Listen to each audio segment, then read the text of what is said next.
안녕하세요. 책 쉽고 재밌게 읽자 남성책방 정우경입니다. 안녕하세요. 라임양입니다. 네, 지난화에 이어 이번에도 읽어본 책은 강궁 이옥인데요. 이번에는 좀 더 깊이 들어가 볼 예정입니다. 이번에도 함께 해주실 분들 소개해 드릴게요. 네, 아무래도 이 책은 팩션이잖아요. 네. 예, 팩트 플러스 픽션. 그렇죠. 네, 그래서 이 허구 인물들이 이끌어가는 스토리와 실제 인물들이 이끌어가는 이 실제 사건들이 이 책을 이끌어가는 두 가지 큰 축이라고 생각이 들었어요. 네. 네, 그러니까 이 역사적 사실을 작가가 간간히 정리해서 들려준다는 생각이 들었는데 다른 분들은 어떤 느낌을 받으셨나요, 예슬님? 저도 똑같은 생각을 받았는데요. 아무래도 역사적인 사실을 다루다 보니까 이 인물이 왜 이런 선택을 하고 이런 생각을 하게 되었는지 그 흐름이 매우 중요하잖아요. 그래서 까먹을까봐 계속 작가가 그 사실들을 한 번 더 확인해주고 한다는 느낌을 받았었어요.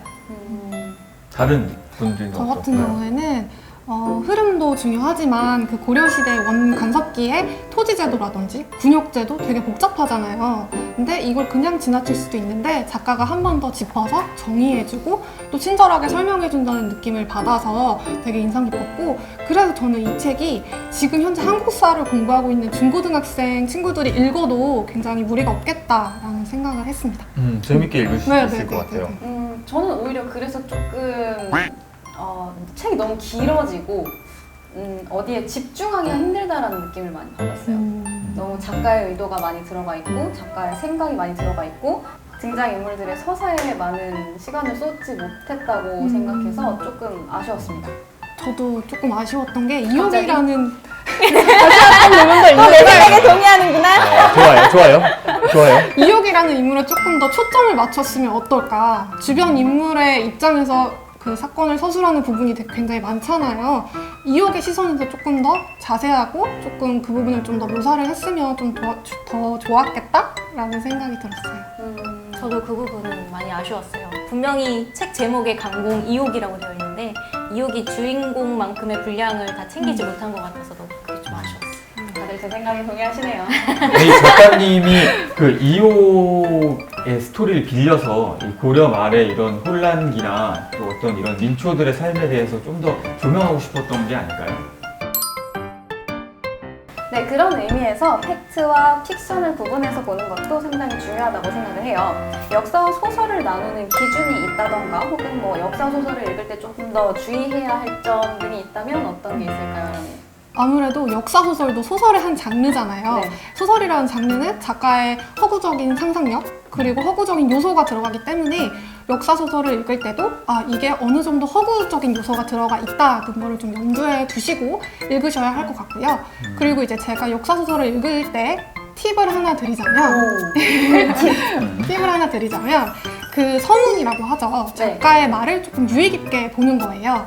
또 이제 역사소설의 작가의 말을 보면 앞에 고증을 한 기록들, 어떻게 고증을 했고 어디서부터가 팩트고 어디가 픽션인지에 대한 정보가 기술되어 있기 때문에 그 부분을 조금 더 유의해서 보면 더 재미있게 읽으실 수 있을 것 같아요. 맞아요. 이 책 마지막에도 그 역사적 사실이 정확하게 적혀 있죠? 그 부분이 되게 좋았더라고요. 네.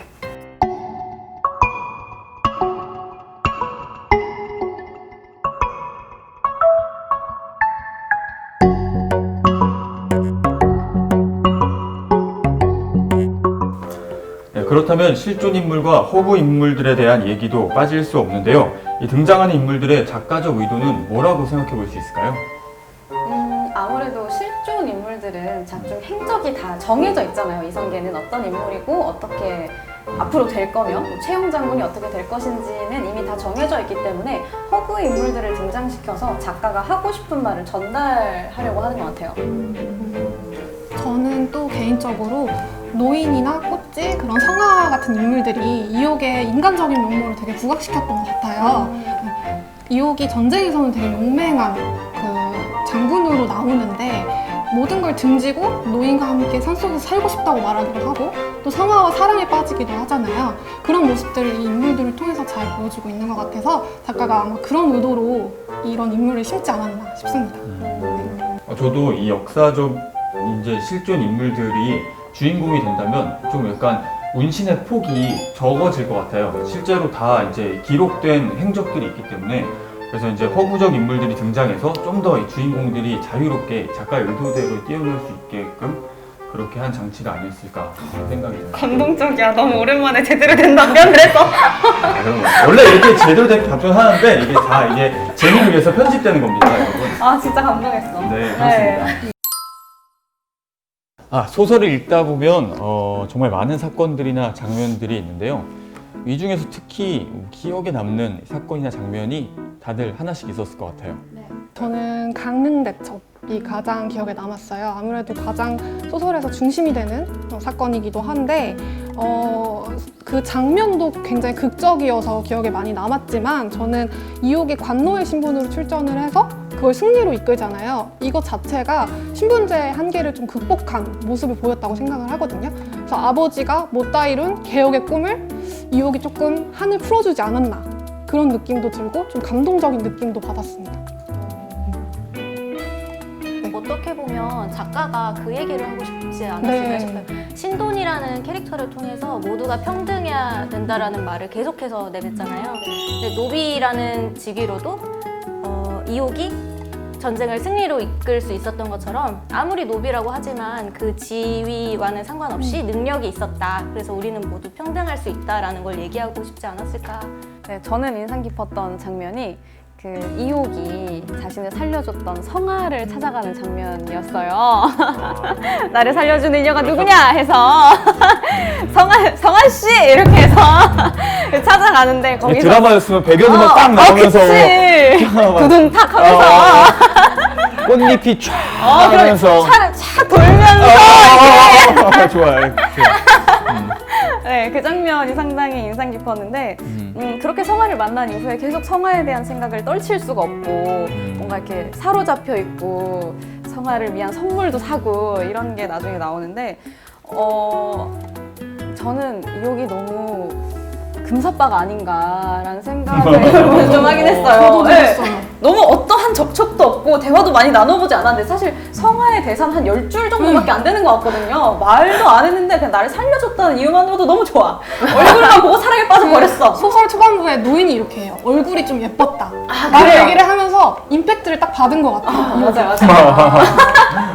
근데 저도 이게 너무 궁금한 거예요. 이렇게 금방 사랑에 빠질 수 있을지 해서 친구들하고 단톡에서 다 같이 토론을 했거든요. 이거에 대해서 생각해가지고 네, 타임라인을 딱 알려주고 이옥이랑 성화의 그 사랑 얘기를 다 알려주고 어떻게 생각해? 이게 가능할 것 같아? 라고 얘기를 했더니 가능하다는 사람들이 많았어요. 정말요? 네. 그 멀리해. 얼굴만 본 사람들이야. 아니 근데 그 타이타닉에 잭과 로즈 보면은 잭과 로즈 보면은 뭐 하루 이틀 만에 이렇게 사랑에 빠져가지고 네. 목숨도 바치고 그러는 거 아니겠어요? 뭐 로미오와 줄리엣도 그렇기는 그럼요, 하죠. 그럼요. 네. 다 금사빠라니까. 근데 이제 이옥은 그래도 자기 목숨까지 구해줬으니까 그 뭐 이 잭과 로즈나 로미오와 줄리엣에 비해서는 왜? 그래도 잭도 구해줬어요, 로즈. 안 봤지, 타이타닉. 그치 구해줬지. 근데 막 죽어 쓰러지고 있는 걸 구해준 건 아니었잖아. 어쨌든 구해줬잖아요. 뭐 그렇죠. 네. 그래서 사랑에 빠진 건가? 목숨을 구해준 사람이 빠진다. 그럴 제 수도 있어요. 친구들의 의견은 첫 번째는 생명의 은인이다. 그리고 두 번째는 예뻤다. 그리고 세 번째는 처음 만났을 때 삘이 너무 좋았다. 그 공술 대회에서 치료해주는 장면 있잖아요. 그때 삘이 너무 좋았고 네 번째가 제가 이걸 찾아보니까 삘이 너무 좋았고 너무 구수하고 좋다. 삘이 확 와.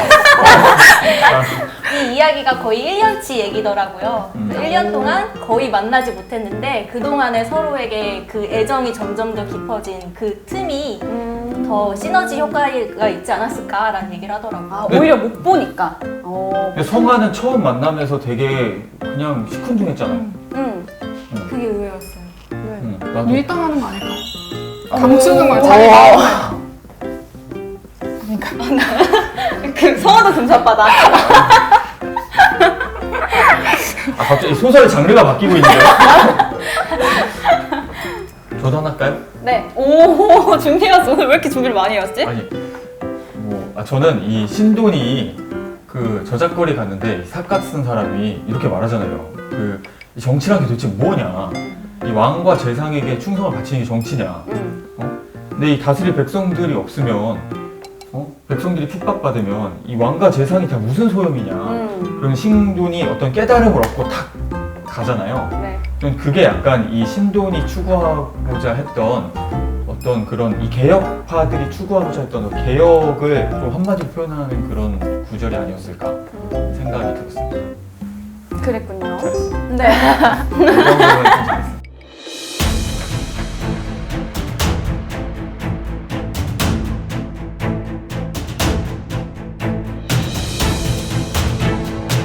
이렇게 뭐 인상 깊은 장면도 알아봤는데 그러면 역사 소설의 매력에 대해서 조금 더 어필해 주시면 좋을 것 같아요. 그러면 제가 역사 소설의 매력에 대해서 한번 어필을 해보도록 하겠습니다. 네. 좋습니다. 네, 이제 역사 소설은 그동안 이번 책에서처럼 그동안 알려지지 않았던 인물들을 발굴하는 데에서 굉장히 큰 역할을 하고 있는 것 같아요. 또 그동안 바라보지 않았던 시각에 대해서 이제 새로운 시각으로 이제 역사적 사건이나 인물에 대해서도 바라볼 수 있게 해주는 것 같아서 이런 점이 역사 소설의 매력이 아닐까 생각합니다. 또 아람님은? 채은님 말씀하셨던 거 덧붙여서 말씀드리면 그 역사라는 건 그거를 기록하는 역사가나 역사서에 따라서도 다 평가가 달라지잖아요. 그래서 역사 소설도 소설가에 따라서 동시대를 바라보는 내용이나 어떤 평가도 다 달라질 수 있다고 생각을 해요. 그래서 동시대를 다룬 다른 많은 역사 소설을 함께 읽어보시는 걸 좀 추천드리고 그게 또 매력이지 않을까 싶습니다. 네. 역사라는 게 자칫하면 그냥 공부로만 느껴질 수 있어서 그 시대를 온전히 받아들이기가 어려운데 소설 같은 경우에는 그 시대에 살고 있던 사람들의 대화와 생각들을 같이 따라가면서 느낄 수 있기 때문에 인물들에 대해서도 좀 더 친근하게 느낄 수 있고 자연스럽게 배경에 녹아져 있는 그 시대상도 이해할 수 있게 되는 것 같아서 그게 참 매력인 것 같아요. 저는 그 원강섭기의 토지제도가 되게 어려웠거든요. 학생 때 공부할 때. 근데 이 책을 읽으면서 되게 자연스럽게 그 토지개혁 기구라든지 그런 걸 알게 된 것 같아서 그런 게 또 장점인 것 같아요. 역사소설을 읽는 게. 아직도 기억에 남았구나 그게. 전민 변전 도감. 네. 알아 뭔지?